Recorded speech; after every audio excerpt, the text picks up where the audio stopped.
सुख और दुख का रहस्य। एक बार माता पार्वती ने भगवान शिव से कहा कि प्रभु, मैंने पृथ्वी पर देखा है कि जो व्यक्ति पहले से ही दुखी है आप उसे और ज़्यादा दुख देते हैं, और जो सुख में है आप उसे दुख नहीं देते हैं। भगवान ने इस बात को समझाने के लिए माता पार्वती को धरती पर चलने के लिए कहा, और दोनों ने इंसानी रूप में पति पत्नी का रूप लिया और एक गांव के पास डेरा जमाया।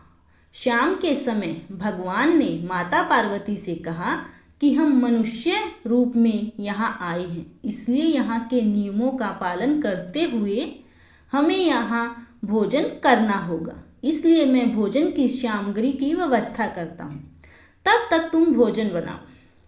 भगवान के जाते ही माता पार्वती रसोई में चूल्हे को बनाने के लिए बाहर से ईंटें लेने गई और गांव में कुछ जर्जर हो चुके मकानों से ईंटें लाकर चूल्हा तैयार कर दिया। चूल्हा तैयार होते ही भगवान वहां पर बिना कुछ लाए ही प्रकट हो गए। माता पार्वती ने उनसे कहा, आप तो कुछ लेकर ही नहीं आए, भोजन कैसे बनेगा? भगवान बोले, पार्वती, अब तुम्हें इसकी जरूरत नहीं पड़ेगी। भगवान ने माता पार्वती से पूछा कि तुम चूल्हा बनाने के लिए इन ईंटों को कहाँ से लेकर आई हो? माता पार्वती ने कहा, प्रभु, इस गांव में बहुत से ऐसे घर भी हैं जिनका रख रखाव सही ढंग से नहीं हो रहा है। उनकी जर्जर हो रही चूंकि दीवारों से मैं ईंटें निकाल कर ले आई। भगवान ने फिर कहा, जो घर पहले से ही खराब थे तुमने उन्हें और खराब कर दिया। तुम ईंट उन सही घरों की दीवारों से भी तो ला सकती थी। माता पार्वती बोली, प्रभु, उन घरों में रहने वाले लोगों ने उनका रख रखाव बहुत सही तरीके से किया है और वे घर सुंदर भी लग रहे हैं। ऐसे में उनकी सुंदरता को बिगाड़ना उचित नहीं होगा।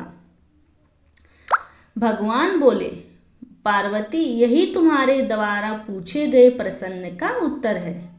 जिन लोगों ने अपने घर का रख रखाव अच्छी तरह से किया है, यानी सही कर्मों से अपने जीवन को सुंदर बना रखा है, उन लोगों को दुख कैसे हो सकता है? मनुष्य के जीवन में जो भी सुखी है वो अपने कर्मों के द्वारा सुखी है, और जो दुखी है वो अपने कर्मों के द्वारा दुखी है।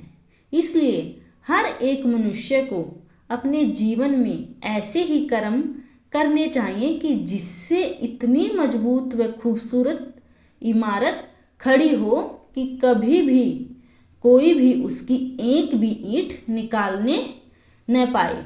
धन्यवाद दोस्तों। जिसको भी यह कहानी पसंद आई, please like, share and subscribe my channel.